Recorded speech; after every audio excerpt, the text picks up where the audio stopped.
श्रीमच्छंकर शेषवल्लभ मधोक्षिष्टो महामोक्षदो निम्बार्काभिनवादि शास्त्र निपुणैराराधितः सर्वदा रामानंद सितांग भक्त प्रवरैर्यो लोक संचारितो वेदांतागम शास्त्र वाडवपति संरक्षको निग्रह श्रीमच्चैव दिवाकराच्युतपदे वैनायके श्रीकुले स्रोतस्मार्त पुराण कौल भवने वर्णाश्रमे वर्णितम् आचार्यादि महाजनाचरण संदृश्ये सदा लोकितम् तत्सद्धर्म प्रसारणे गतिमान् श्री सद्गुरुर्निग्रह बाह्यांतरकला मध्ये भाण्ड ब्रह्मांड चारिणीं वेश्यदां त्रिगुणातीतां वन्दे निग्रहकारिणीं शास्त्रारण्य महासिंहं शास्त्र सिंधोस्ति मिंगलम् नुमः समन्वयाचार्यं निग्रहं धूर्त निग्रहं धर्म संरक्षणार्थाय धर्म संहार हेतवे निग्रहाणां च धर्माज्ञा लोके लोके प्रवर्धताम्। प्रेम से बोले गणेश महाराज की, बोले जगत जननी माता की, बोले शंकर भगवान की, सियावर रामचंद्र की, पवन सुत हनुमान की।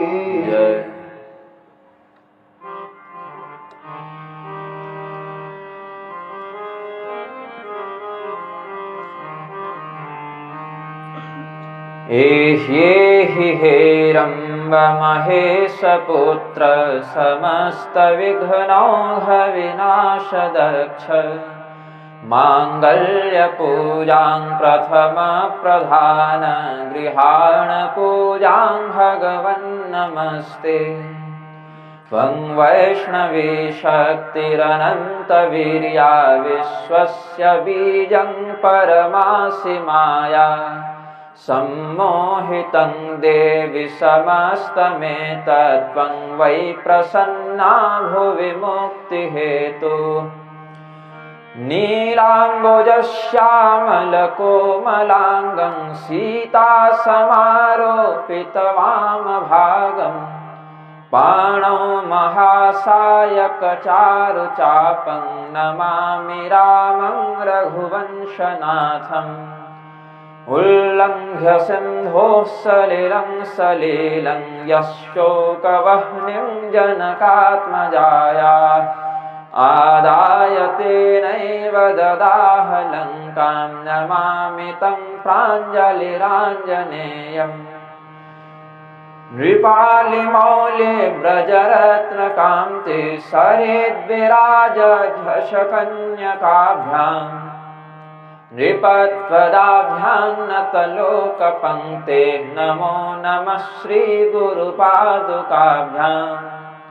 मन्दारमालाकुलितालकायै कपालमालाङ्कितशेखराय दिव्याम्बरायै च दिगम्बराय नमः शिवायै च नमः शिवाय। प्रेम से बोलिए आनंद कंद भगवान की। भगवान नाम संकीर्तन करें। श्री राम जय जय राम, श्री राम जय जय राम, श्री राम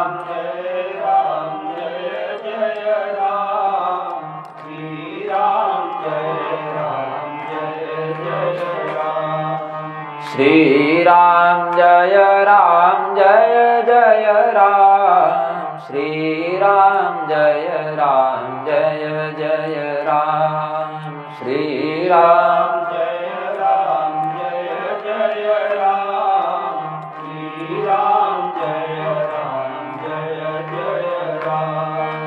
श्री राम जय जय राम, श्री राम जय जय राम, श्री राम जय जय राम श्री राम जय जय राम श्री राम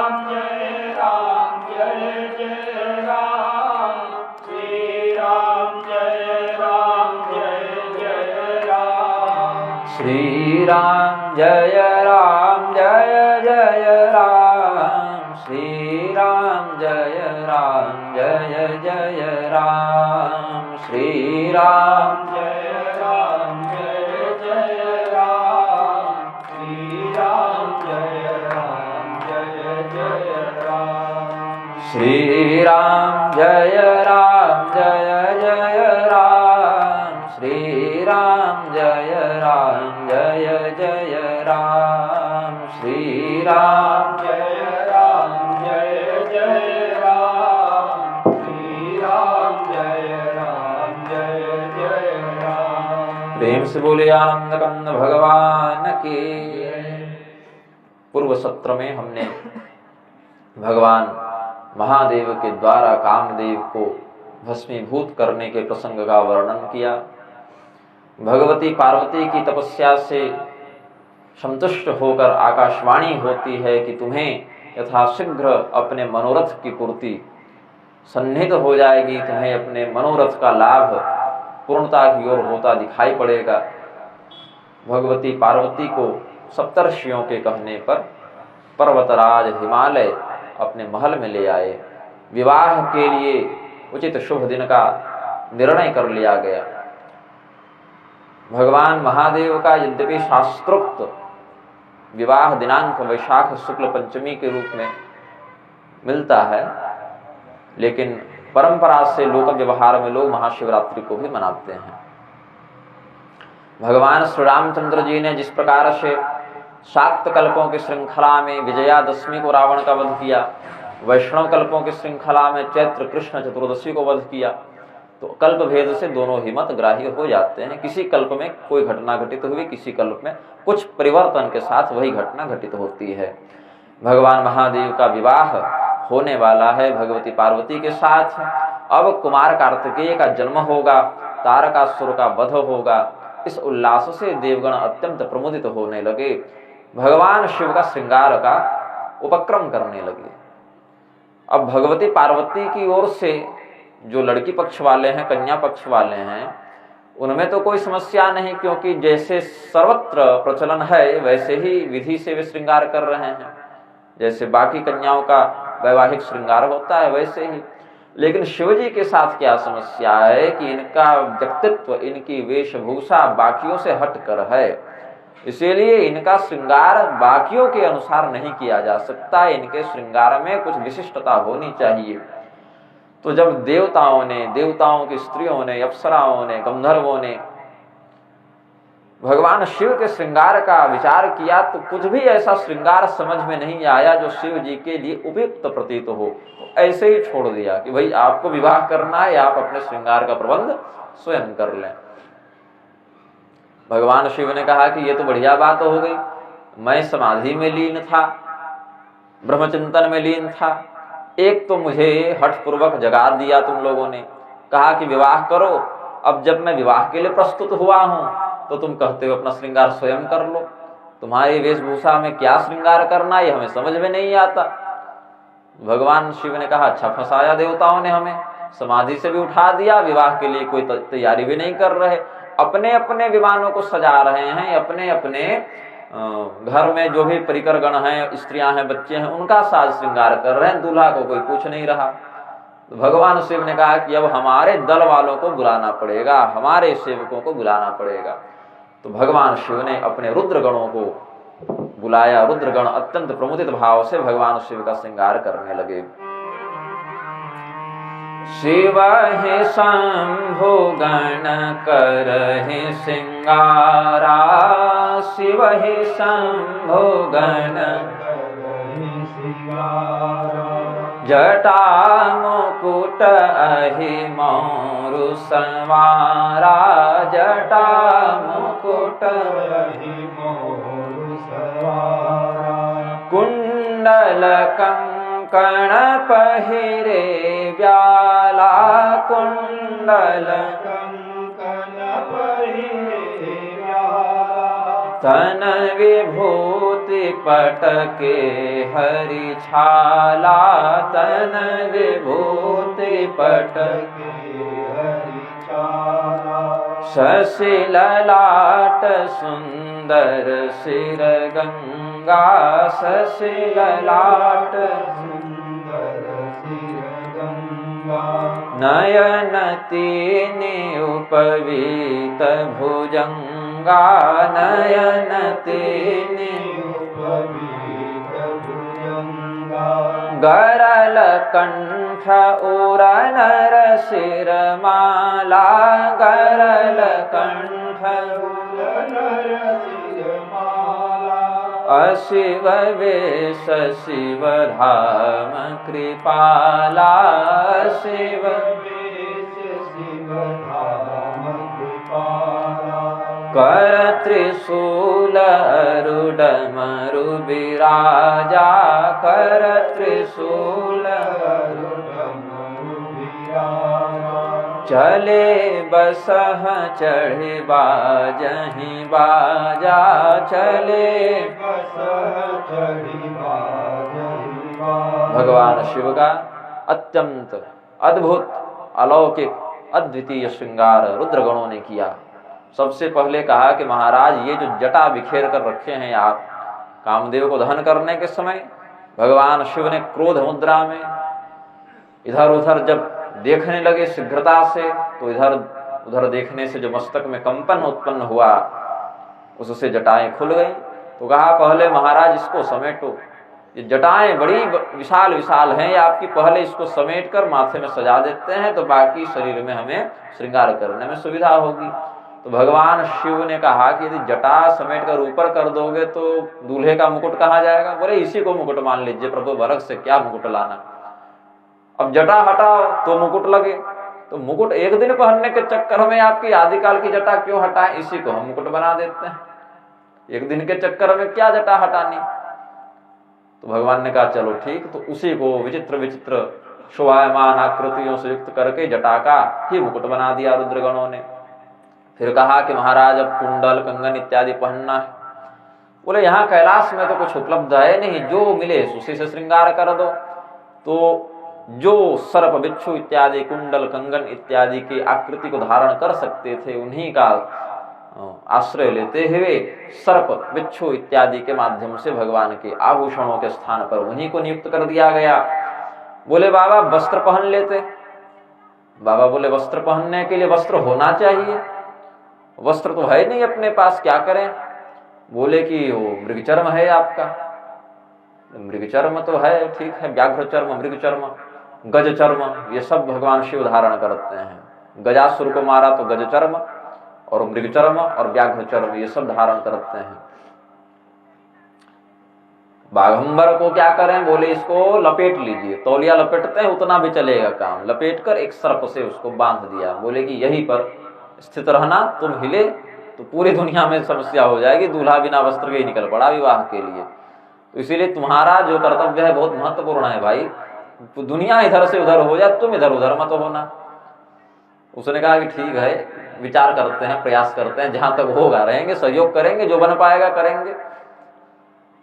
भगवान शिव के आगे श्रृंगार के लिए बोले कि भगवान शिव के लिए अब क्या करें और इसमें क्या हो सकता है दूल्हे के लिए। बोले कि दूल्हे की रंगत को निखारना पड़ेगा।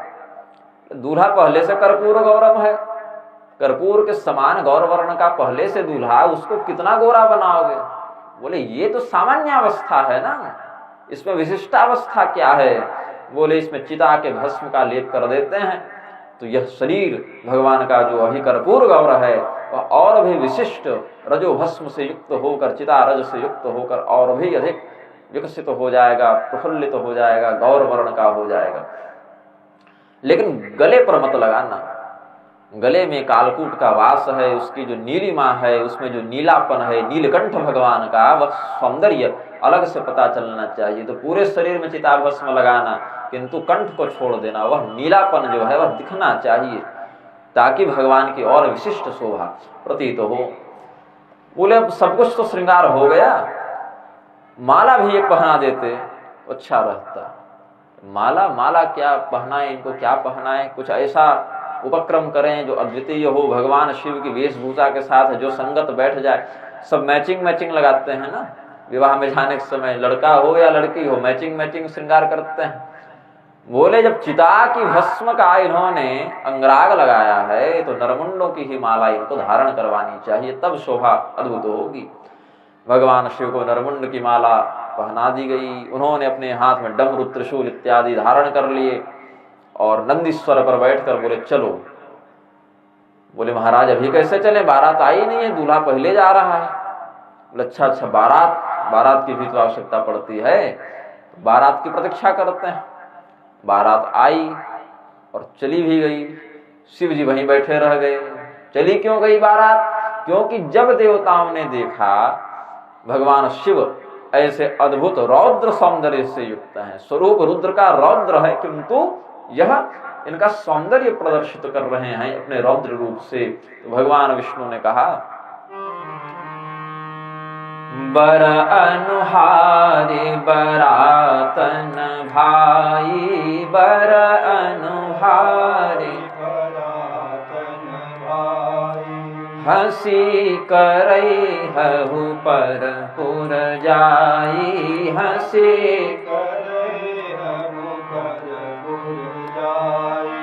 विष्णु बचन सुन सुर मुस्काने, विष्णु बचन सुनि सुर मुस्काने, निज निज सैन सहित बिलगाने, निज निज सहित बिलगाने।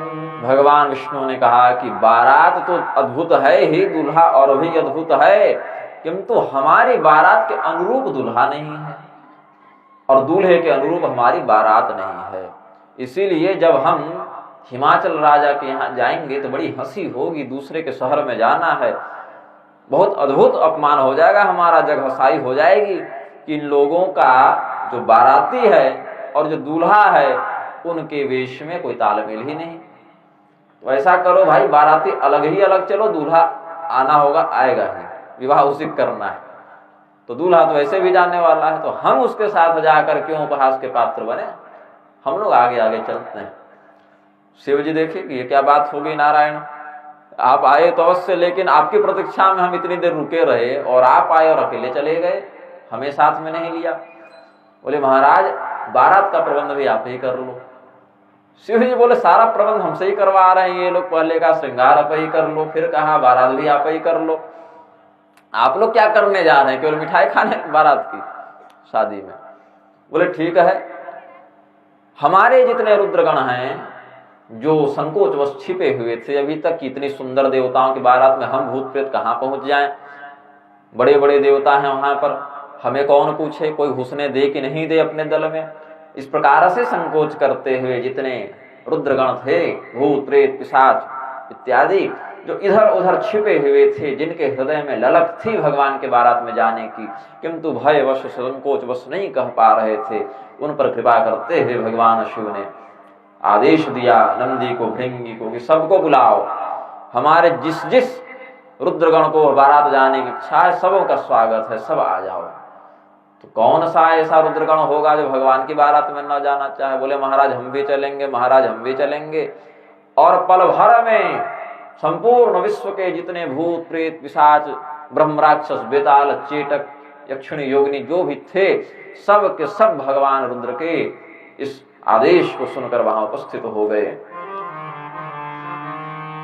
तन खीन को अति पीन पावन को पावन गति धरे, भूषण कराल कपाल कर सब सब्ज शोणित तन भरे, खर स्वान सुवर श्रीकाल मुख गण वेश अगणित को गणे, बहुजिन सप्रेत पिशाच योगी जमात बरनत नहीं बने, बहुजिन सप्रेत पिशाच जोगी जमात बरनत नहीं बने। नाच ही गावहि गीत परम तरंगी भूत सब देखत अति विपरीत, बोलहि वचन विचित्र विधि। विचित्र विचित्र आकृति वाले, वेशभूषा वाले रुद्रगण उपस्थित हो गए। किसी का एक ही मस्तक जो सामान्यतया होना चाहिए वह भी नहीं, और किसी के बहुत से मस्तक हैं। किसी के 2 हाथ होने चाहिए सामान्यतः, वो भी नहीं, और किसी के हैं तो बहुतों हाथ हैं। किसी के नेत्र ही नहीं तो किसी के बहुत नेत्र हैं। कोई बहुत ही अधिक लंबा है, कोई बहुत ही अधिक बौना है, कोई बहुत ही अधिक मोटा है, कोई बहुत ही अधिक पतला है। बोले जब सभी रुद्रगण आ गए, बोले कुछ जैसे आज के बारात में पूछते हैं कुछ चाय नाश्ता का इंतजाम किए हो, कुछ चाय नाश्ता कराओ। तो सारे बाराती शिव जी के यहाँ आ गए। बोले कुछ चाय नाश्ता हो जाए फिर आगे बढ़ेंगे। तो भूत का चाय नाश्ता क्या हो, रुधिरपान करते हैं प्रेत पिशाच। तो कर सब सद्य शोणित तन भरे, अपने अपने हाथ में कपाल धारण किए हुए थे, उसमें रक्त भरा था। बोले इसी को पियो और आगे बढ़ो, अब यही मिलेगा यहाँ पर। अब प्रेतों का यही आहार है, इसीलिए उन्हें दोष नहीं है, इसीलिए इसमें दोष दर्शन नहीं करना चाहिए, क्योंकि प्रकृति ने उनके लिए वही आहार निश्चित किया है। जिस प्रकार से गौ के लिए घास है, सिंह के लिए मांस है, मच्छर के लिए खून है, मनुष्य के लिए अन्न है। प्रकृति ने एक निश्चित आहार सबका बता दिया है, इसलिए प्रेतों का रक्तपान भी यहाँ पर अशोभनीय नहीं हुआ, अमंगलकारी नहीं हुआ। भगवान शिव का जो श्रृंगार बाहर से अमंगलकारी प्रतीत होता भी है, तो भगवान शिव के शिवत्व के कारण वह मंगलमय हो जाता है। श्मशाने स्वाक्रीड़ा स्मरहर पिशाचा सहचरा, चिताभस्मालेपस्रग पिनृकरोटि परिकर, अमंगल्यं शीलं तव भवतु नामैवमखिलं, तथापि स्मर्तॄणां वरद परमं मंगलमसि, तथापि स्मर्तॄणां वरद परमं मंगलमसि। श्मशान में रहने के बाद भी, हे कामदेव को भस्म करने वाले महादेव, श्मशान में रहने के बाद भी, भूत प्रेतों के साथ, पिशाचों के साथ रमण करने के बाद भी, नृत्य करने के बाद भी, क्रीड़ा विलास करने के बाद भी, चिता भस्म इत्यादि से स्वयं को अलंकृत करने के बाद भी, मनुष्य के नरमुंडों की माला धारण करने के बाद भी, इतने अमंगलकारी तत्वों से घिरे होने के बाद भी आपका जो केवल नाम मात्र है शिव शिव शिव, इस प्रकार से वह नाम ही संपूर्ण मंगल को प्रदान करने वाला बन जाता है। जो आपका स्मरण करते हैं, जो आपके नाम का उच्चारण करते हैं, ऐसे भक्तों के लिए आपका वह स्वरूप, आपका वह नाम ही संपूर्ण प्रकार के मंगल को प्रदान करने वाला हो जाता है। यह भगवान शिव का बाहर से जो अमंगल वेश था, अशिव वेश, शिव धाम कृपाला। भगवान शिव आगे आगे, भगवान शिव पीछे पीछे, उनके बारात सब चले। देवताओं का दल कुछ पहले ही आगे जा चुका था। जब ये हिमालय महाराज के नगर तक पहुंचे, इनके स्वागत के लिए उस नगर के वृद्धजन, गणमान्य जन आए हुए थे। भगवती का विवाह होने वाला है, यह मंगल उत्सव की वेला है, ऐसा जानकर समस्त रिद्धि सिद्धियां भगवती की सेवा में स्वयं प्रस्तुत हो गईं। किसी को कोई प्रबंध करना नहीं पड़ रहा है, मानो सब प्रबंध स्वयं हो जा रहा है। सब सजावट, सब श्रृंगार, सब शोभा स्वयं हो जा रही है। जैसे सूर्योदय के होने पर अंधकार को हटाने के लिए परिश्रम नहीं करना पड़ता, अंधकार स्वयं हटने लगता है, प्रकाश स्वयं प्रस्फुटित होने लगता है। उसी प्रकार से भगवती के विवाहोत्सव में समस्त रिद्धि सिद्धियां, दिव्य शक्तियां स्वयं सारे कार्य को संपादित कर रही थीं। बारात के आगमन की सूचना मिलने पर 2 प्रकार के लोग गए बारात देखने के लिए। एक तो जो बड़े बूढ़े थे, बड़े बूढ़े अगवानी करने के लिए गए, और दूसरे छोटे बच्चे बारात देखने जा रहे हैं, बारात देखने जा रहे हैं, इसकी उत्सुकता में गए। जो मध्य आयु के लोग थे वे सब इधर उधर के प्रबंध में लगे हुए थे। महाराज हिमालय के यहाँ इतना बड़ा उत्सव है, पुत्री का विवाह है, नगर की व्यवस्था में लगे थे। बाकी लोग, बूढ़े और बच्चे, ये बारात के लिए चले गए सामने। अब जब तक देवताओं का दल आया तब तक तो सबको बड़ी प्रसन्नता हुई। देवताओं के स्वरूप को देखकर इंद्र, वरुण, कुबेर, चंद्रमा, यमराज भी हैं तो उस दिन धर्मराज के रूप में थे, सुंदर वेश में थे। बड़े बड़े देवताओं को अपने आंखों के सामने प्रत्यक्ष पाकर उनका स्वागत करके, उनकी अगवानी करके हिमालय के वासी बड़े धन्य अनुभव करने लगे। भगवान नारायण का दर्शन करके तो अत्यंत कृतकृत्य हो गए। फिर कहा कि जो इस बारात का मुखिया है वो दूल्हा कहाँ है भाई? अभी तक तो केवल बाराती आ रहे हैं, बाराती आ रहे हैं। बोले दूल्हा भी आ जाएगा, जब तक दूल्हा नहीं आया हमारा स्वागत आप कर लें, क्योंकि दूल्हा आ जाएगा तो फिर स्वागत तो कोई करेगा नहीं। दूल्हे का यूनिफॉर्म कुछ और है यहाँ पर, तो आप हमारा स्वागत करें। दूल्हे की क्या बात है, दूल्हा तो आ ही जाएगा, विवाह उसी का है, वो कहाँ भागा जा रहा है। तो सभी देवताओं का स्वागत हुआ, सभी लोगों ने अपना अपना स्थान ग्रहण किया। उतनी ही देर में भगवान रुद्र का भी दल आ पहुंचा। उस रुद्र दल को देखकर बड़े बूढ़े भी भागे, बच्चे भी भागे। बड़े बूढ़े पीछे देख देख कर भाग रहे हैं कि यही दल है, कि ये कोई आक्रमणकारी दल है, ये बारात का हिस्सा है, इसी में दूल्हा है, कि ये कोई विघ्न उपस्थित हो गया। पीछे मुड़ मुड़ कर देखते हुए भाग रहे हैं। और बच्चे जो भागे सो पीछे मुड़कर देखे ही नहीं, वो सीधे घर में घुसे, दरवाजा लगाया। तो माँ बाप डांटे कि इतनी तेज से दौड़ते हो, कहीं गिर जाओगे। बोले गिरेंगे तो भी जान बच जाएगी, लेकिन वहां अगर हाथ पड़ गए, वो खून पीते जा रहे हैं भाई। नरमुंड की माला धारण किया हुआ है, बैल पर चढ़ा हुआ है दूल्हा, हाथ में त्रिशूल है। किसका दल देख कर आ रहे हो तुम तो बारात देखने गए थे, ये किसका वर्णन कर रहे हो?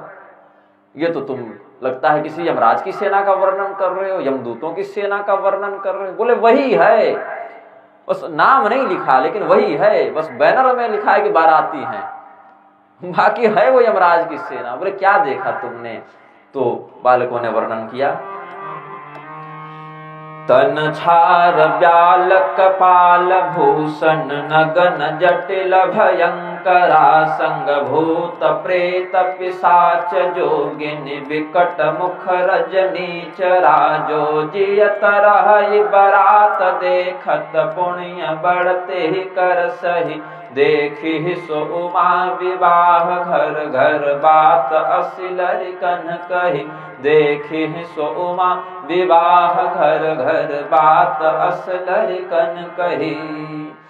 बोले बाराती से पहले दूल्हे के बारे में सुनो, क्योंकि दूल्हा जैसा है बारात भी बिल्कुल उसी के अनुरूप है।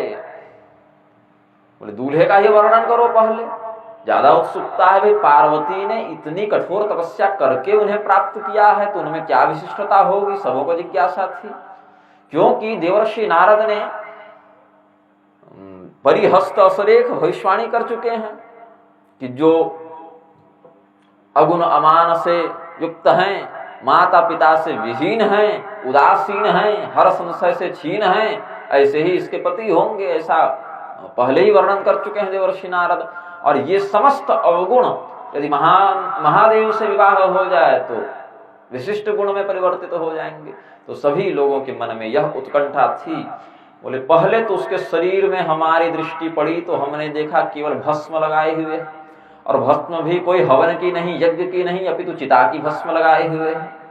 फिर थोड़ा ऊपर देखे, गले पर नजर पड़ी तो हमने देखा मुंडों की माला पहने हुए है, नरमुंडों की माला धारण किए हुए।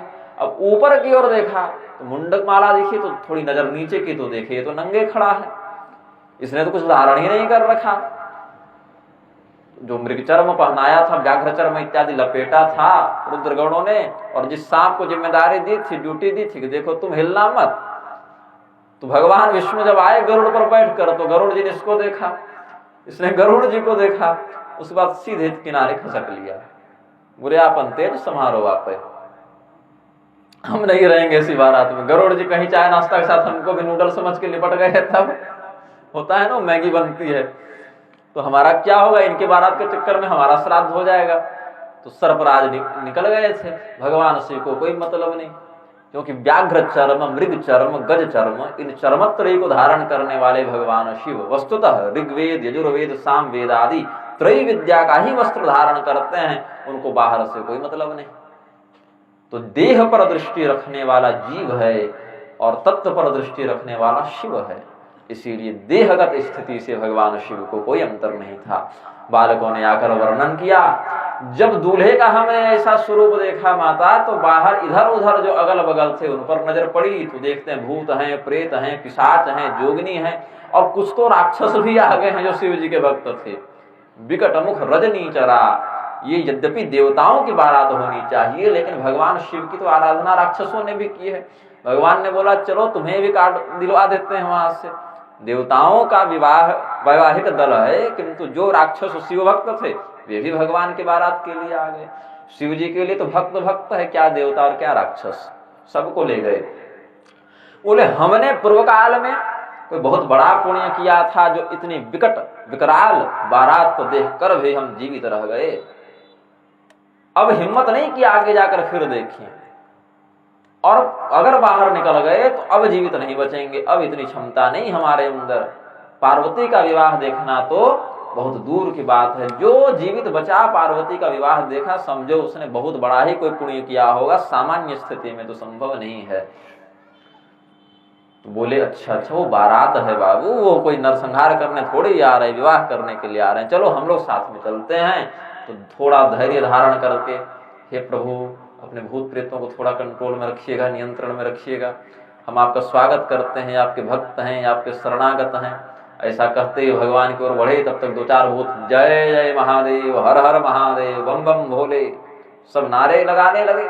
फिर ये दो कदम पीछे हट जाए कि लगता है इनका तापमान बढ़ रहा है, इनका पारा हाई हो रहा है। अब भगवान शिव की ओर देखे कि प्रभु ये वाला ज्यादा चिल्ला रहा है, जरा इसको कहिए शांत रहने, अन्यथा कि हम लोग आरती तो कर लें आपकी, पूरी रात आपकी ही है, जितना नाचे गाएं, भगवान का विवाह है। भगवान शिव बोले अब पहली बार किसी के विवाह में इनको निमंत्रण मिला है, इनको अभ्यास नहीं है कि विवाह में व्यवहार कैसे किया जाता है। भूत प्रेत पिशाच इत्यादि नहीं आए, इसके लिए विवाह में रक्षोघ्न सूक्त का पाठ किया जाता है। ये हमारे इस पवित्र विवाह में भूत प्रेत इत्यादि तामसी शक्तियां न आ सकें, इसके लिए रक्षोघ्न सूक्त का आचार्यगण प्रयोग करते हैं। और यहाँ पर वह सूक्त पढ़ा भी जाएगा तो हमारे प्रभाव से इन पर काम नहीं करेगा इस बार, क्योंकि इन्हें निमंत्रण देकर बुलाया गया है, हम पहले नहीं बुला रहे थे। ये सब विष्णु भगवान का किया धरा है, हमें पहले ही साथ में लेकर चलते तो इनको हम लेकर नहीं आते, लेकिन भगवान ने वहीं पर कह दिया बर अनुहार बरात न भाई, तो हमने अपने अनुहार बारात बनवा ली। तो बारात जब बनवा ली तो इसका स्वागत करो। जब भगवती मैना ने सुना कि हमारे जामाता, हमारे दामाद दरवाजे पर आ गए हैं, उनका स्वागत करने के लिए अब जाना है, तो अपने कुल की महिलाओं को लेकर उनके स्वागत के लिए आगे गई। और क्या देखती हैं, भगवान शिव का रौद्र रूप, यह तो किसी भी प्रकार से वर के समान दिख ही नहीं रहे, यह तो साक्षात काल प्रतीत होते हैं, महाकाल हैं, ये प्रलयंकारी स्वरूप है। ऐसा लगता है कि इनके त्रिशूल के तेज से यह संपूर्ण संसार नष्ट हो जाएगा। इनकी मुखाकृति तो ऐसी प्रतीत होती है मानो संपूर्ण संसार का भक्षण कर जाएंगे। तो भगवान रुद्र का वह जब स्वरूप देखा मैना ने, तो उनके हाथों से भय के कारण वह स्वर्ण थाल जिससे वह आरती मंगल तिलक आदि करती, भगवान का द्वार पूजन इत्यादि करती, उसको वहीं पटक गई और वहां से भाग गई, सीधे पार्वती जी के पास गई और पार्वती जी को अपनी गोद में लेकर बैठाकर बहुत प्रेम से उन्हें गले लगाते हुए रोने लगी, विलाप करने लगी कि हे भगवान, हमने कौन सा ऐसा पाप किया था कि मेरी पुत्री के लिए ऐसा वर आपने लिखा? हमने क्या बिगाड़ा था नारद का कि वो स्वयं आए, हम बुलाने गए थे क्या कि हमारे घर आकर कन्या का भविष्य बताइए? अरे वो आ गए तो हमने ऐसे पूछ दिया तो ऐसी कड़वी बात कौन बताता है? अरे बता भी दिया तो उपदेश कौन देता है कि जाकर तपस्या करो? किसी ने पूछा कि ये दूल्हा, ये रिश्ता कौन लेकर आए थे? बोले नारद मुनि बताए थे कि अगर शिव जी से विवाह कर दो तो सभी दुर्गुण सद्गुण में परिवर्तित हो जाएंगे। बोले नारद जी ने इससे पहले और कितनों का विवाह कराया, अपना तो आज तक हुआ नहीं उनका, दूसरे का घर बसाने चले हैं तो वैसे ही बेढंग का विवाह करवा देंगे, तुम्हारा विवेक कहाँ गया था? नारद मुनि तो चलो ठीक है कह दिए, तुम कैसे थे जो मान लिया नारद का वचन?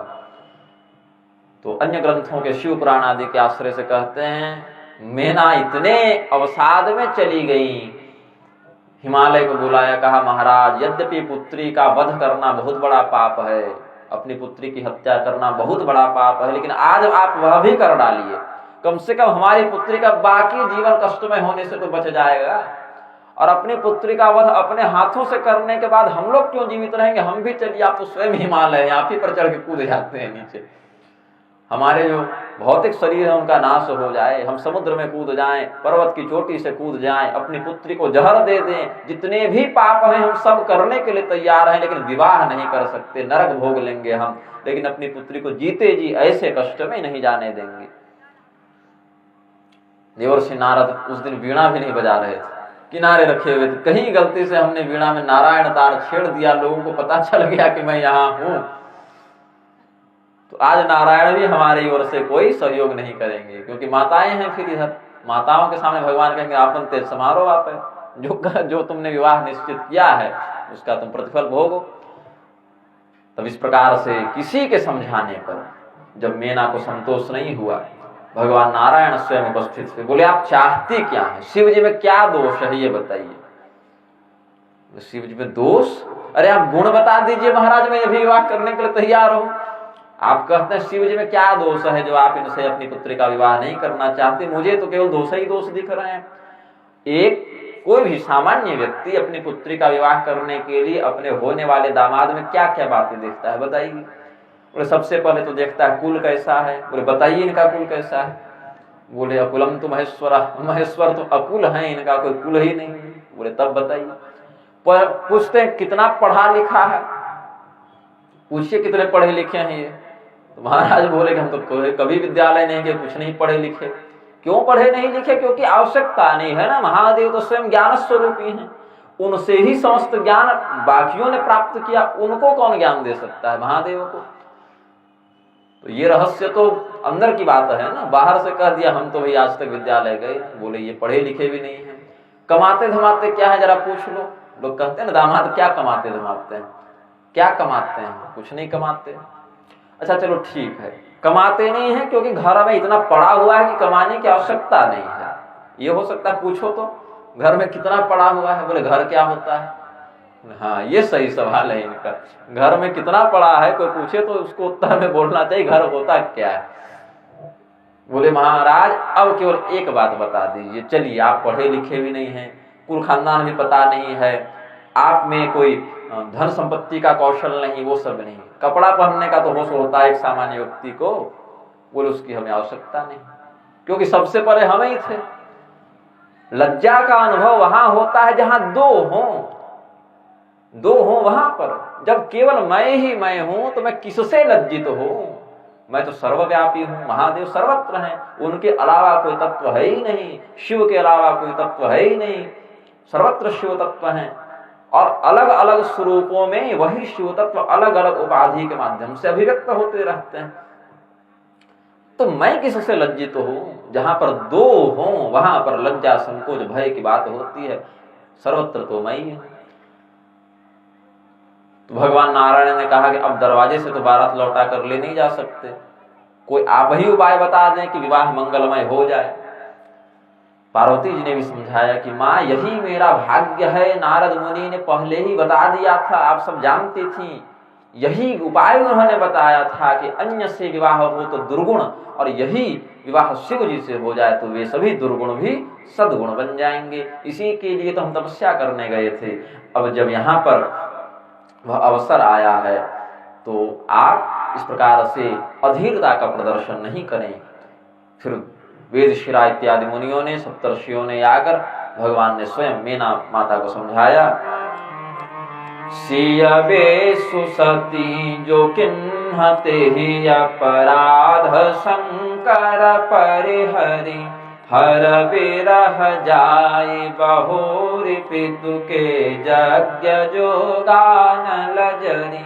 अब जन्म तुम्हारे भवन निज पति लागी दारुण तप किया, असजान संशय तजहु गिरिजा सर्वदा शंकर प्रिया।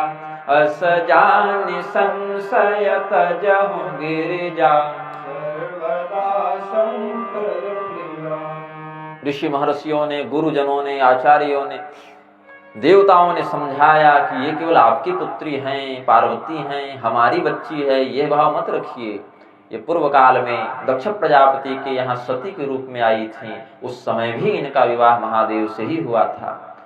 इन्होंने एक बार भ्रमवश भगवान श्री रामचंद्र जी की परीक्षा लेने के निमित्त सीता का स्वरूप बना लिया था। उस अपराध के कारण भगवान महादेव ने इनके प्रति पत्नी भाव का परित्याग कर दिया, इनके प्रति पत्नी भाव नहीं रखने लगे। इसके दुख में, पति वियोग में, साथ ही शिव निंदा को सहन न करने के कारण इन्होंने अपने ही पिता दक्ष प्रजापति के यज्ञ में योगाग्नि से अपने शरीर को नष्ट कर लिया था। ये कथा भी नारायण, ये कथा भी विश्व प्रसिद्ध है। अब इस काल में तुम्हारी पुत्री के रूप में इनका पुनर्जन्म हुआ। भगवान शिव को पुनः अपने पति के रूप में प्राप्त करने के लिए इन्होंने कठोर तपस्या की है। इसीलिए हे मैना, पार्वती का विवाह तुम भगवान शिव से करो, ये आवश्यक नहीं है। ये नित्य निरंतर शिव जी की पत्नी हैं, मतलब तुमको कन्यादान करोगी, तुम विवाह करोगी इनका, तभी ये पत्नी बनेंगे, ऐसा नहीं।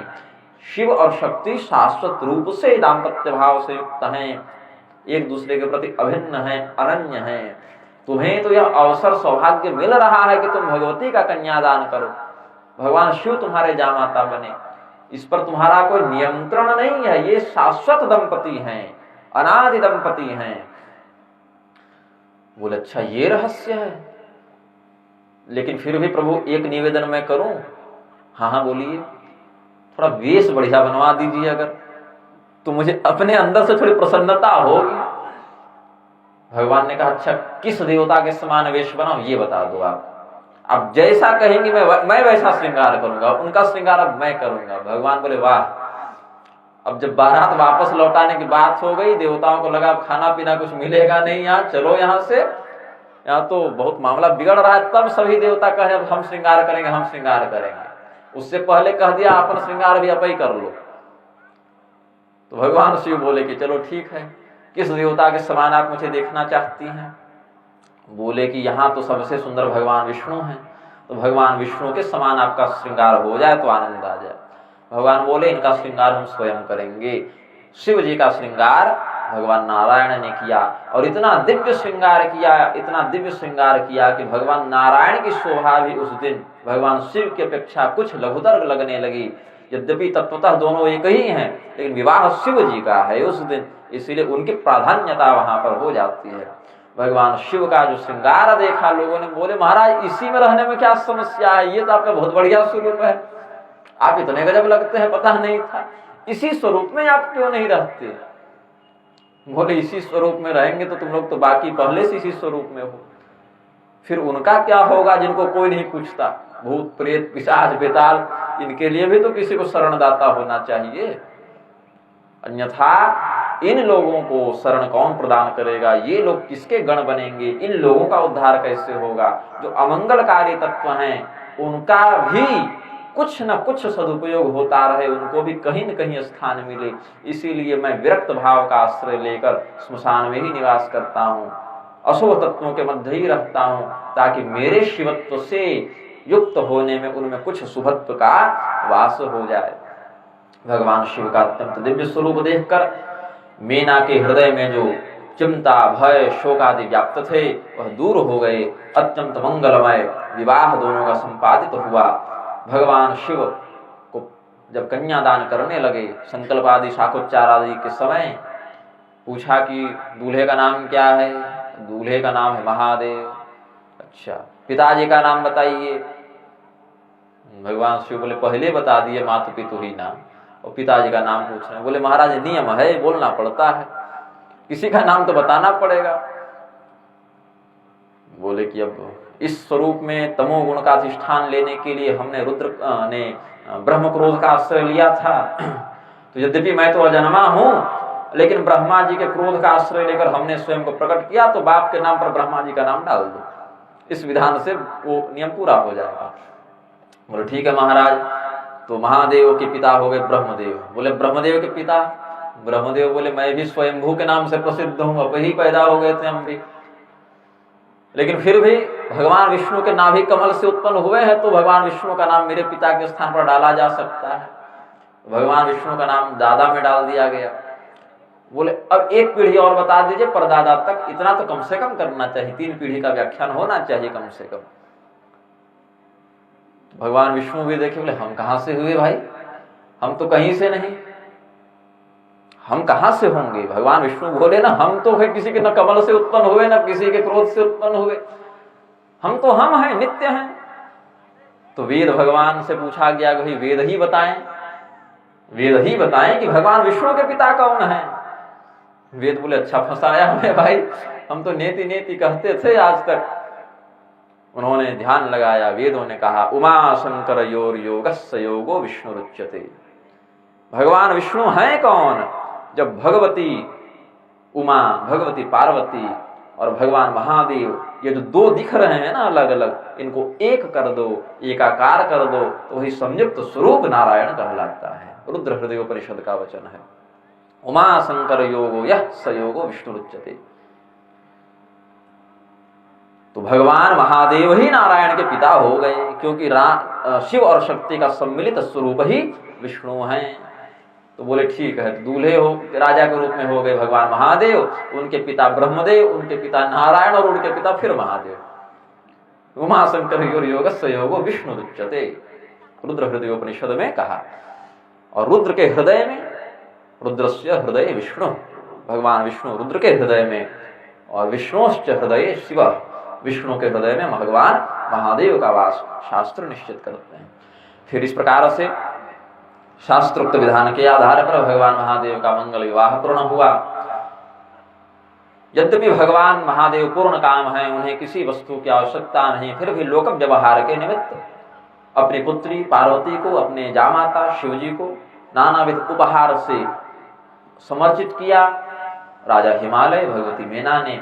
और फिर सुंदर सुंदर मंगल गीतों से संस्तुत होते हुए भगवान भगवती पार्वती को लेकर कैलाश पर्वत की ओर वापस आ गए।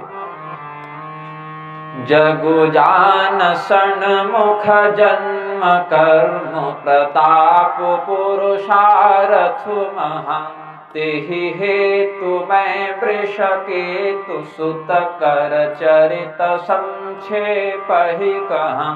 यह उमा शंभु विवाहु जे नर नारी कहि जे गावहि, कल्याण काज विवाह मंगल सर्वदा सुख पावहि, कल्याण काज विवाह मंगल सर्वदा सुख पावहि। प्रेम से बोलिए जगत जननी जगदम्बिके की, प्रेम से बोलिए भगवान महादेव की, प्रेम से बोलिए तारकांतक भगवान कार्तिकेय की। भगवान कार्तिकेय का प्रादुर्भाव हुआ। अच्छा, विवाह के समय एक बड़ी सुंदर घटना घटित हुई। भगवान शिव ने विवाह से पूर्व कहा गणपति जी का पूजन करो। बोले गणपति जी तो अभी आए नहीं है, अभी तो विवाह ही हो रहा है आपका। बोले यही तक कुतर्क किया था पिछली बार भी तुम लोगों ने, हमने पिछली बार भी कहा था, जब सती के रूप में इनसे मेरा विवाह हो रहा था तब भी कहा था गणेश जी का पूजन करो। तुम लोगों ने कहा भी गणेश जी आए कहाँ हैं, और वही गणपति का पूजन नहीं होने के कारण सती से मेरा वियोग हुआ, स्कंद पुराण के मानस खंड के अनुसार। इस बार वो नहीं होना चाहिए, इस बार पूजन कराओ। बोले महाराज जो है ही नहीं उसका पूजन कैसे करा दें। बोले ऐसा नहीं है, ब्रह्मणस्पति के पद पर प्रतिष्ठित जो हैं उनको गणपति कहते हैं। परब्रह्म के 5 स्वरूपों में एक गणपति भी हैं। इस संसार को संचालित करने के लिए 5 शक्तियों का आश्रय परब्रह्म लेते हैं। उत्पत्ति शक्ति, स्थिति शक्ति, संहार शक्ति, अनुग्रह शक्ति और निग्रह शक्ति, ये 5। तो उद्भव शक्ति का प्रयोग करने के लिए ब्रह्मा अथवा कभी हिरण्यगर्भ सूर्य के रूप में वह ब्रह्म स्वयं को प्रकट कर देते हैं, ईश्वर। वही ईश्वर इस सृष्टि का पालन करने के लिए स्थिति शक्ति का प्रयोग करके स्वयं को नारायण के रूप में प्रकट कर देते हैं।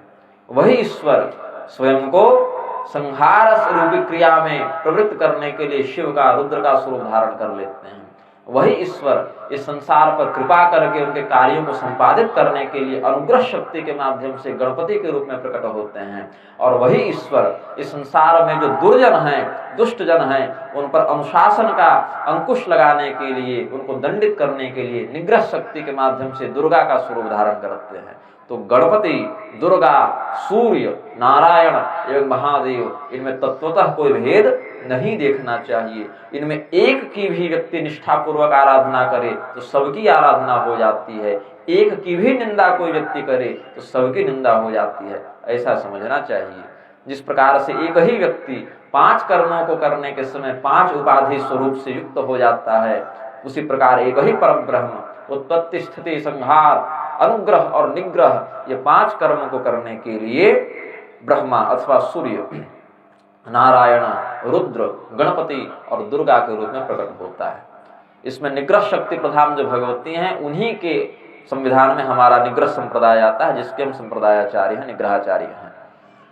ये 5 होते हैं परब्रह्म के रूप। बोले गणपति भगवान अभी भौतिक रूप से हमारे नेत्र के सामने प्रकट नहीं हुए हैं, लेकिन इसका अर्थ ये नहीं कि वो हैं नहीं।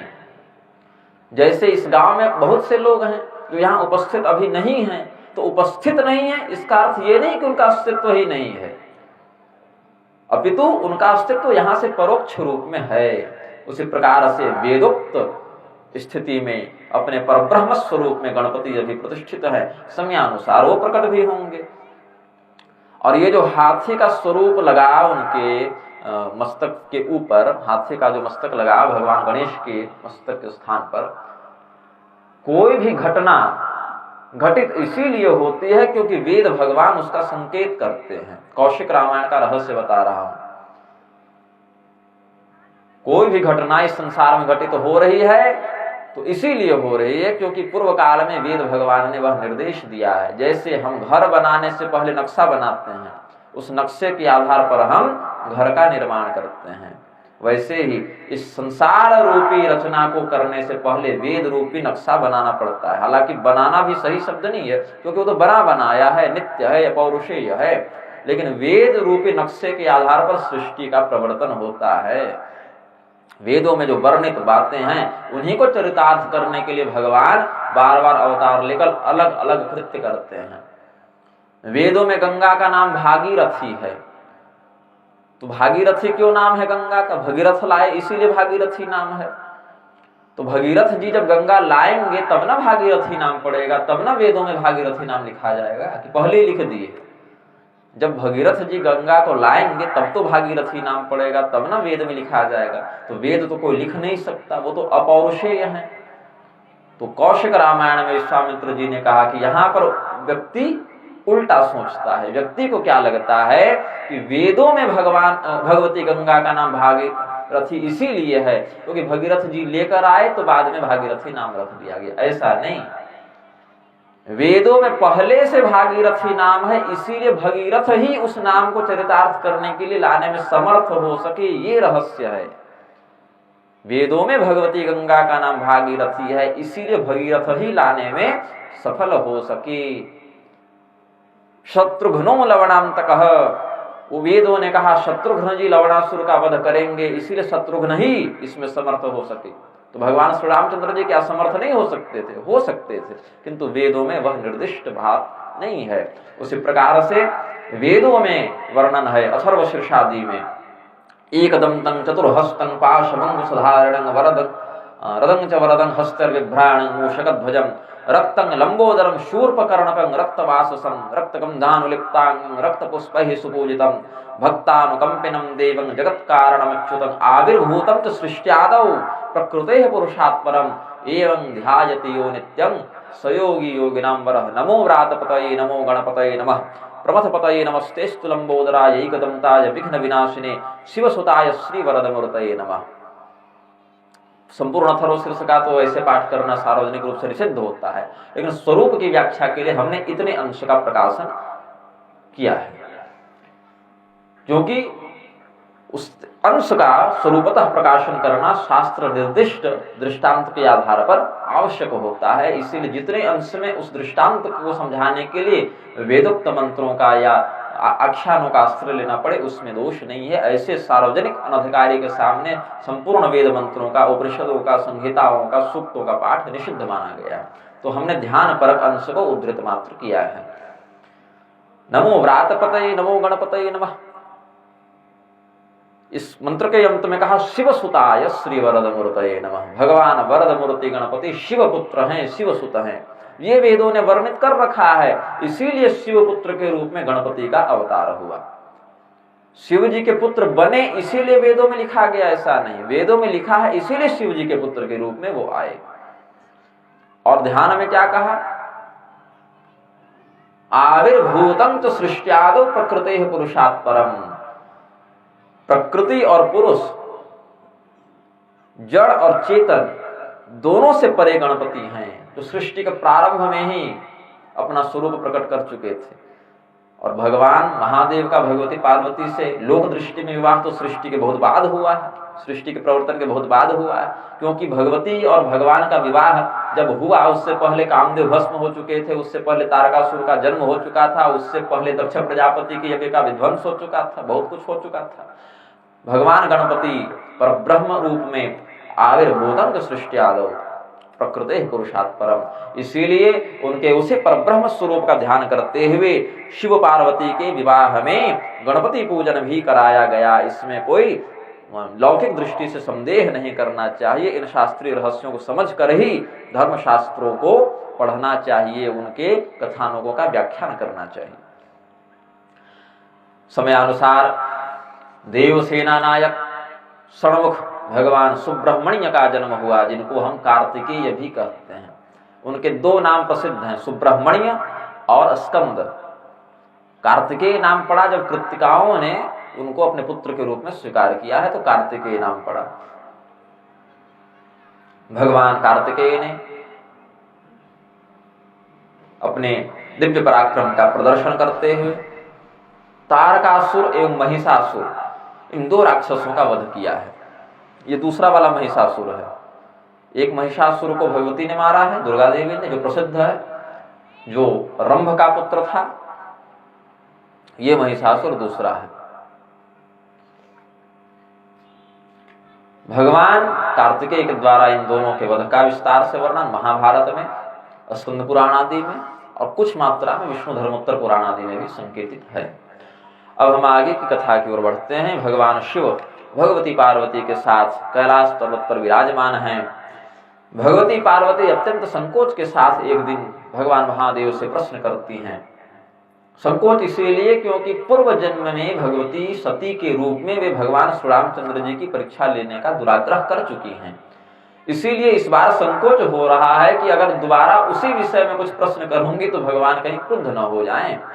इसीलिए भगवान के कथानक को अत्यंत श्रद्धा पूर्वक श्रवण करने की जिज्ञासा रखने वाली, इच्छा रखने वाली भगवती पार्वती ने भगवान महादेव के पास जाकर बड़ा सुंदर प्रश्न किया। हमें श्री राम तत्व का आप निदर्शन कराएं, दिग्दर्शन कराएं। जो श्री रामचंद्र जी की माया मुझे व्याप्त करती थी, जो श्री रामचंद्र जी की माया के वशीभूत होकर हमने भगवान की ही परीक्षा लेने का दुराग्रह किया, पुनः आपने हमारा मानसिक परित्याग किया। अपने ही पिता दक्ष प्रजापति के यज्ञ में हमारा देहावसान हुआ। प्रभु, वही मैं पुनः पूछना चाहती हूँ आपसे। प्रथम जो मैं पूछा सोई कहूँ, जो मो पर प्रसन्न प्रभु वह हूँ।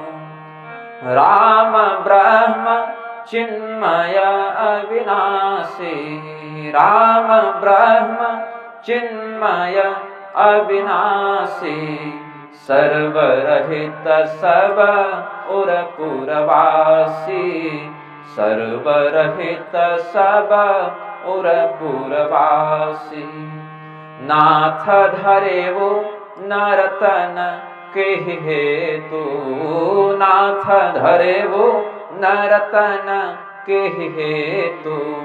मोहि समुझाई कहु वृषकेतु मोहि समुझाए वृषकेतु। उमा बचन सुने परम विनीता, उमा बचन सुने परम विनीता। राम कथा पर प्रीति पुनीता, राम कथा पर प्रीति पुनीता। दो बातें प्रधानता से जानने की इच्छा व्यक्त करती हैं देवी पार्वती। भगवान श्री रामचंद्र जी जो परब्रह्म हैं, चिन्मय हैं, जो आदि अंत से रहित हैं, अजन्मा अविनाशी हैं, ऐसा कौन सा कारण था प्रभु कि उन्होंने मनुष्य शरीर को धारण किया। परब्रह्म को तो किसी भी कर्तव्य में नहीं बांधा जा सकता, किसी भी प्रारब्ध में नहीं बांधा जा सकता, किसी भी काल में नहीं बांधा जा सकता कि परब्रह्म इसी काल तक सीमित हैं या इसी स्थान तक सीमित हैं या इतनी शक्ति से सीमित हैं या उनको यह करना ही करना है, इसके लिए उन्हें विवश होना पड़ेगा, ऐसा तो कुछ नहीं है। फिर हमें समझाकर कहें कि भगवान परब्रह्म ने श्री रामचंद्र जी के रूप में मनुष्य शरीर क्यों धारण किया। इस बार जब भगवती उमा ने प्रश्न किया तो भगवान शिव समझ गए कि इनके हृदय में अब जाकर वास्तव में भक्ति का उदय हुआ है। मतलब अब ये उस परम ज्ञान को, उस राम कथा को धारण करने की अधिकारिणी हो गई हैं। पूछ देना बड़ी बात नहीं, प्रश्न तो कोई भी करता है। श्रद्धा युक्त होकर प्रश्न करना और धैर्य युक्त होकर श्रवण करना, ये बड़ा विलक्षण गुण होता है जो सब में नहीं देखा जाता। श्रद्धा, प्रश्न करने में श्रद्धा हो और उत्तर सुनने में धैर्य हो, ये दोनों होना चाहिए। हमारे पास सैकड़ों लोग प्रश्न करते रहते हैं, शास्त्र में यह क्यों है, यह क्यों है, ऐसा में क्या, ऐसे में क्या, प्रश्न करते हैं। कुछ लोगों के पास श्रद्धा नहीं होती, टाइम पास के लिए पूछ लेते हैं कि चलो पूछ लेते हैं। कुछ लोग परीक्षा लेने के लिए पूछते हैं कि कितना पढ़े हैं, कुछ लोग ऐसे भी होते हैं। कुछ लोग परीक्षा लेने के लिए तो नहीं पूछते, जानने के लिए पूछते हैं, लेकिन धैर्य नहीं होता उनमें, समझने के लिए समय नहीं दे सकते। तो ऐसे प्रश्नकर्ता, ऐसे प्रश्न बड़े दुर्लभ हैं जिनके प्रश्न में श्रद्धा भी दिख जाए और जिनके अंदर उत्तर को समझने का या सुनने का धैर्य भी हो। तो भगवती पार्वती को जब भगवान महादेव ने यह प्रश्न करते हुए देखा, समझ गए इनके अंदर श्रद्धा भी है, इनके अंदर धैर्य भी है। उन्होंने कहा कि पार्वती, भगवान के अवतार का जो सर्व सामान्य उद्देश्य है, जो हर एक अवतार पर लगभग लागू होता है, केवल रामावतार नहीं, सामान्य दृष्टि से देखें तो प्रत्येक बार जब भी भगवान किसी भी रूप में अवतार लेते हैं तो उनके अवतार का जो उद्देश्य है वह है जब जब होई धर्म कै हानि, जब जब होई धर्म कै बाढ़हि असुर अधम अभिमानी, बाढ़हि असुर अधम अभिमानी। करहि अनीति जाई नहीं बरनी, करहि अनीति जाई नहीं बरनी। सीदहि विप्रधेनु सुरधरनी, सीदहि विप्रधेनु सुरधरनी। तब तब प्रभु धरि विविध शरीरा, तब तब प्रभु धरि विविध शरीरा। हरहि कृपा निधि सज्जन पीरा, हरहि कृपा निधि सज्जन पीरा। सामान्य जो भगवान का उद्देश्य है अवतार का वह यही है, यदा यदा हि धर्मस्य ग्लानिर्भवति भारत, जब जब होय धर्म के हानि। धर्म क्या है? आत्मनः प्रतिकूलानि परेषां न समाचरेत्। जो कार्य हमें प्रिय अपने लिए न लगे वह दूसरे के प्रति भी हम न करें। मतलब जैसे कोई व्यक्ति हमें कष्ट देता है, हमारा अपमान करता है, हमारा तिरस्कार करता है, हमारे अधिकार की वस्तु को छीन कर ले जाता है तो हमें बड़ा कष्ट होता है। तो जिन बातों से हमें कष्ट हो वो व्यवहार हम सामने वाले के लिए भी न करें। ये सामान्य परिभाषा हो गई धर्म की। ऐसे कुसुम घटा में जो यज्ञ हुआ था रुद्र यज्ञ, उसमें हमने इसी धर्म विषय पर ही 2 दिन प्रवचन किया था, धर्म के 10 लक्षणों पर। तो बहुत विस्तार से बताएंगे तो मुख्य विषय गौण हो जाएगा। सामान्यतया समझ लें तो वैशेषिक दृष्टि से कहते हैं यतो भेदयो निःश्रेयस सिद्धि सधर्म, ऐसा कृत्य जिसके आचरण से हमें इस लोक में भी अभ्युदय की प्राप्ति हो और हमारा परलोक भी सुधरे, परलोक में भी सदगति की प्राप्ति हो, वह शास्त्र निर्दिष्ट कर्म ही धर्म है। सामान्यतया ऐसा समझना चाहिए। बहुत अंदर की बात, गहराई की बात कहने का समय नहीं है, इसीलिए इतना समझ लेना चाहिए। शास्त्रों में निर्दिष्ट ऐसे कर्तव्य जिनका पालन करने से हमें इस लोक में भी अभ्युदय की प्राप्ति हो और परलोक में भी हमें उत्तम कल्याण की प्राप्ति हो, वह कृत्य धर्म है। ऐसा सामान्य दृष्टि से समझना चाहिए। जब आसुरी शक्तियों से युक्त तत्वों का बाहुल्य हो जाता है, धर्म की हानि होने लगती है, अन्याय बहुत बढ़ जाता है, पृथ्वी बड़ा कष्ट पाती है, तब अपने भक्तों पर, सत्पुरुषों पर, सदाचारी जनों पर कृपा करने के लिए भगवान अलग अलग शरीरों में आते हैं। तब तब प्रभुधरि विविध शरीरा। केवल भगवान श्री रामचंद्र जी की बात नहीं करते, जितने भी अवतार होते हैं भगवान के, उनके पीछे प्रधान उद्देश्य यही रहता है। अब राम जन्म का क्या कारण है, इसके लिए थोड़ा और स्पष्ट कर दिए। असुर मारि थापहि सुरन, राखहि निज श्रुति सेतु, जग विस्तारहि विशद जस, राम जन्म कर हेतु।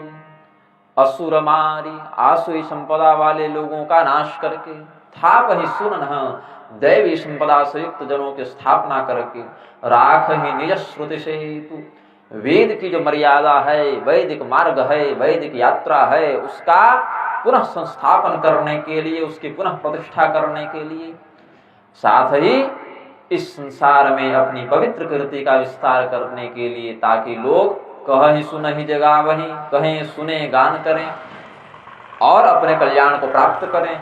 इसके लिए अपनी विमल कीर्ति का प्रसार करना भगवान श्री रामचंद्र जी के जन्म का उद्देश्य है। भगवान श्री रामचंद्र जी के जन्म के, अवतार के, जन्म शब्द भी अगर लगे तो उस जन्म को सामान्य नहीं समझना चाहिए। जनि प्रादुर्भाव इत्यादि का अर्थ लेना चाहिए कि प्रादुर्भाव हुआ भगवान का तो जन्म कह देते हैं हम अपने अनुसार समझने के लिए। यद्यपि भगवान तो अजन्मा है, जन्म लेते नहीं, लेकिन हम चूंकि इतने बार जन्म ले चुके हैं कि वो शब्द दृढ़ हो गया है हमारे संस्मरण में, तो कहते हैं कि भगवान ने जन्म ले लिया। इसीलिए जन्माष्टमी मनाते हैं, भगवान श्री कृष्ण चंद्र जी की जन्माष्टमी मनाते हैं। भगवान जन्म थोड़ी लिए हैं, प्रकट हुए हैं। देवक्यांग देवरूपिणीयांग विष्णु सर्वगुहाशय, आविरासित यथा प्राच्यांग दिशिंदुरिव पुष्कलः, तमद्भुतं बालकमंबुजक्षणं चतुर्भुजं शंख गदारुदायुधम्। तो भगवान श्री कृष्ण चंद्र भी प्रकट हुए, जन्म नहीं लिए। भगवान श्री रामचंद्र जी भी भय प्रकट कृपाला दीन दयाला, जन्म नहीं लिए, बस सामने अपने आप को प्रकट कर दिया, प्रकाशित कर दिया, प्रत्यक्ष कर दिया। फिर भी हम मनुष्य लोक व्यवहार में समझने के लिए जन्म शब्द का प्रयोग कर देते हैं। यही कारण है भगवान को विशेष रूप से बताना पड़ा, जन्म कर्म चमे दिव्यम एवं यो वेत्ति तत्वतः। मेरा जन्म और मेरा कर्म दोनों दिव्य है अर्जुन, ये अलग से बताना पड़ा कि अगर जन्म भी तुम समझते हो, जन्म शब्द का प्रयोग भी करते हो, तो वह जन्म भी लौकिक नहीं है, अलौकिक है, दिव्य है, अप्राकृतिक है, प्राकृतिक नहीं है। तो भगवान श्री रामचंद्र जी के अवतार का, जन्म का जो हेतु है, उसका जो कारण है, वह अलग अलग कल्पों में अलग अलग होता है।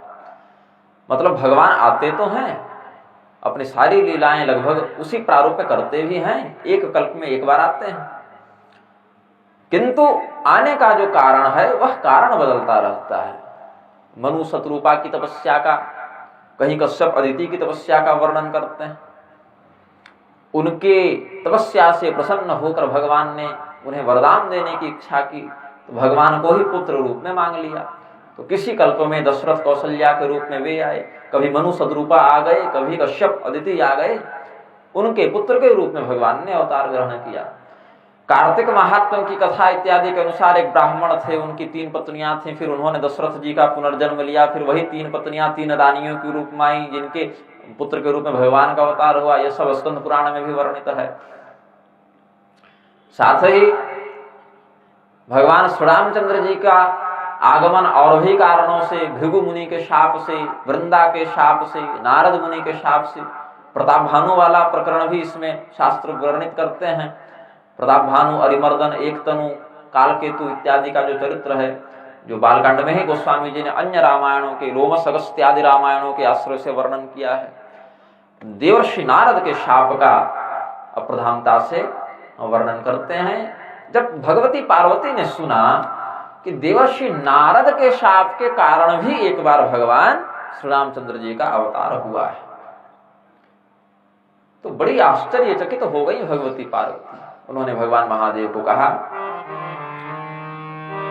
कारण कवन शाप मुनि दीन्हा, कारण कवन श्राप मुनि दीन्हा, काय पराध रमापति कीन्हा, काय अपराध रमापति कीन्हा, यह प्रसंग मोहि कहु पुरारी, यह प्रसंग मोहि कहु पुरारी, मुनि मन मोह आचरज भारी, मुनि मन मोह आचरज भारी, नारद शाप दीन एक बारा, नारद शाप दिन एक बारा, कल्प एक तेहि लगी अवतारा। एक कल्प का अवतार तो पार्वती देवर्षि नारद के शाप के कारण हो गया। बोले महाराज, नारद मुनि तो बड़े ज्ञानी हैं, उन्होंने ही मुझे कहा था आपकी तपस्या करने के लिए, तब जाकर आप मिले। अब मेरे गुरुजी के बारे में ऐसा बता रहे हैं, ये तो गड़बड़ कथा बता रहे हैं आप। बचपन में देवर्षि नारद ने ही हमें आपकी तपस्या का उपदेश किया, सप्तर्षियों के बहकाने पर भी हमारी भक्ति उनसे नहीं डिगी। आप कह रहे हैं देवर्षि नारद भगवान को शाप दे दिए, वो तो बड़े ज्ञानी हैं हमारे गुरुदेव। तो हमने कब कहा कि मूर्ख है भाई, ज्ञानी तो है ही, तो क्या ज्ञानी श्राप नहीं देता? अरे ज्ञानी ही तो श्राप दे रहा है यहाँ पर, कौन सा मूर्ख व्यक्ति किसको श्राप दिया है? आज तक जितने भी श्राप की कथाएं हैं सब तो ऋषि महर्षियों ने श्राप दिए, देवताओं ने दिए, सब तो ज्ञानी ही थे। ज्ञानी को तो क्रोध नहीं करना चाहिए महाराज, क्रोध करना तो अज्ञानी का लक्षण है। बोले हाँ वो सब ठीक है, किंतु इस पर किसी का वश नहीं चलता। भगवान जिसको जब ज्ञानी बनाना चाहते, मूर्ख बनाना चाहते, संयमी बनाना चाहते, क्रोधी बनाना चाहते, वो बना देते हैं। जीव को इसमें विचार नहीं करना चाहिए। यदि स्वयं को उस कर्म का कर्ता मानकर कर्म करोगे तो उस कर्म के फल को भोगोगे, और स्वयं को देह इंद्रियातीत चेतन मानकर व्यवहार करोगे तो शुभ अशुभ कोई भी कर्म तुम्हें बाधित नहीं करेगा। यस्य नाहंकृतो भावो बुद्धिर्यस्य न लिप्यते हत्वापि स इमान् लोकान् दहन्ति न निबध्यते। गीता के 18वें अध्याय में भगवान कहते हैं गुणा गुणेषु वर्तन्त इति मत्वा न सज्जते। यह भी कहा भगवान ने, पूर्व के अध्यायों में वर्णन किया है। तो भगवान श्री रामचंद्र जी के महात्म्य का वर्णन करने के लिए भगवान महादेव ने कहा, बोले बिहसि महेश तब ज्ञानी मूढ़न कोई, जेहि जस रघुपति करहि जब सो तस तेहि क्षण होई। भगवान श्री रामचंद्र जी जब जिसको जैसा करना चाहते हैं कर देते हैं। अच्छा, भगवान ऐसे अपने मन से नहीं करते रहते। कोई वैसी घटना घटित होने वाली हो, उसमें कुछ सहयोग करना हो तो कोई ऐसी उत्प्रेरणा कर देते हैं। अन्यथा भगवान तो समोहं सर्वभूतेषु न मे द्वेष्योऽस्ति न प्रियः, न मेरा कोई मित्र है न मेरा कोई शत्रु है। भगवान का तो यह भाव रहता है ना। भगवान के प्रति शत्रु का भाव लेकर प्रस्तुत हुए कंस, पूतना, शिशुपाल इत्यादि को भी भगवान ने वही धाम दिया, और भगवान के प्रति मन में भक्ति रखकर पहुंचने वाले उद्धव, शबरी, केवट सुतीक्ष्ण इत्यादि को ही भगवान ने वही धाम दिया। भगवान यह नहीं देखते कि मुझ तक पहुंचने के लिए तुमने क्या भाव रखा है, हाँ उस भाव के माध्यम से तुम्हारा लक्ष्य मैं हूं, भगवान इतना ही देखते हैं। हाँ यह अवश्य है, अपनी ओर से भगवान यह अवश्य कहते हैं कि मेरे प्रति जो भाव रखो उस भाव के कारण किसी और को कष्ट नहीं होना चाहिए। शत्रुता करने मुझसे करो ना, मुझसे शत्रुता करने के कारण मेरे भक्तों से तुम्हारा वैर नहीं होना चाहिए, अन्यथा बड़ी समस्या हो जाती है। तो भगवान ऐसे शत्रु पर क्रोध नहीं करते जो केवल भगवान से शत्रुता करता है, क्योंकि वो भगवान को शत्रु मान रहा है, भगवान उसको थोड़ी शत्रु मान रहे हैं। लेकिन भगवान के प्रति शत्रुता रखने वाला व्यक्ति गड़बड़ कहाँ करता है, भगवान के भक्तों से शत्रुता रखने लगता है, धर्म की हानि करने लगता है। शत्रुता भगवान से रखेगा और गौवध करेगा, विप्रवध करेगा, यज्ञ की हिंसा करेगा, वेद की मर्यादा का विखंडन करेगा, तब दिक्कत हो जाती है। तब भगवान कहते हैं यदि यह इस शरीर में और रहा तो धर्म की और हानि करेगा, तो हम इसको इसके शरीर से अलग कर देते हैं, जिसके बाद यह मेरे धाम को प्राप्त कर जाएगा तो कोई गड़बड़ नहीं करेगा। तो भगवान क्रोधोपि देवस्य वरेण तुल्यः, भगवान यदि क्रोध भी करें तो वह क्रोध भी कृपा रूपी परिणाम को जन्म देता है। भगवान का क्रोध भी वास्तव में अहित न करके परम मंगलकारी हो जाता है। भगवान श्री रामचंद्र जी के अवतार के संदर्भ में देवर्षि नारद का उपाख्यान वर्णित करते हैं। भगवान महादेव देवर्षि नारद यद्यपि स्वयं भगवान के अवतार हैं, 24 अवतारों में देवर्षि नारद का भी वर्णन शास्त्र करते हैं। और देवर्षि नारद पूर्व जन्म में एक दासी के पुत्र थे, उससे पूर्व जन्म में गंधर्व कुल में थे। जिस प्रकार से बाहर की सभी नदियां जाकर समुद्र में मिल जाती हैं, एक बार समुद्र में मिल गई फिर आप समुद्र के जल को निकालेंगे तो अलग अलग नहीं कर सकते कि कौन सा गंगा का जल है, कौन सा ब्रह्मपुत्र का जल है, कौन सा नर्मदा का जल है, कौन सा महानदी का जल है, ये नहीं अलग कर पाएंगे ना। वो समुद्र का ही जल कहलाएगा। बाहर से कोई जीव जगत का व्यक्ति अगर परब्रह्म में अपने मूल तात्विक रूप में विलीन हो जाए तो आप फिर अलग उसको नहीं कर सकते।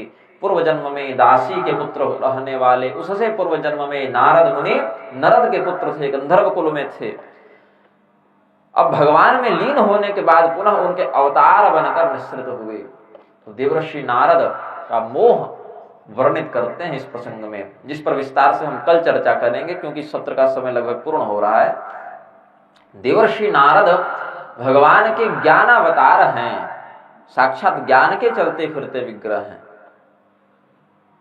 5 वर्ष के ध्रुव को, जिसके हृदय में अपनी सौतेली माता के वागबाण से कष्ट हो रहा था, 5 साल का बच्चा जंगल के लिए तपस्या करने के लिए निकल पड़ा।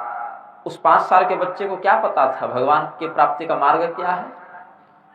कोई भी व्यक्ति उसको कुछ भी उल्टा सीधा सिखा सकता था और बच्चा मान भी लेता, चलो यही सही कह रहा है। लेकिन देवर्षि नारद कितने उच्च स्तर के कृपालु संत हैं, गुरु हैं कि उन्होंने उस 5 वर्ष के बच्चे को इतना बढ़िया मार्ग बता दिया, इतना सुंदर सटीक उपदेश कर दिया कि वो इधर उधर कहीं नहीं भटका। और बड़े बड़े योगियों के लिए भी जो पद प्राप्त करना दुर्लभ है, ध्रुव पदमपि यातो यत् कृपातो ध्रुवोयम्,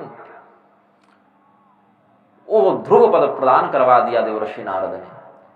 हिरण्यकशिपु जैसे दुरात्मा के यहाँ जन्म लेने वाले प्रहलाद के हृदय में भक्ति का बीज डालने वाले कौन थे? देवर्षि नारद थे।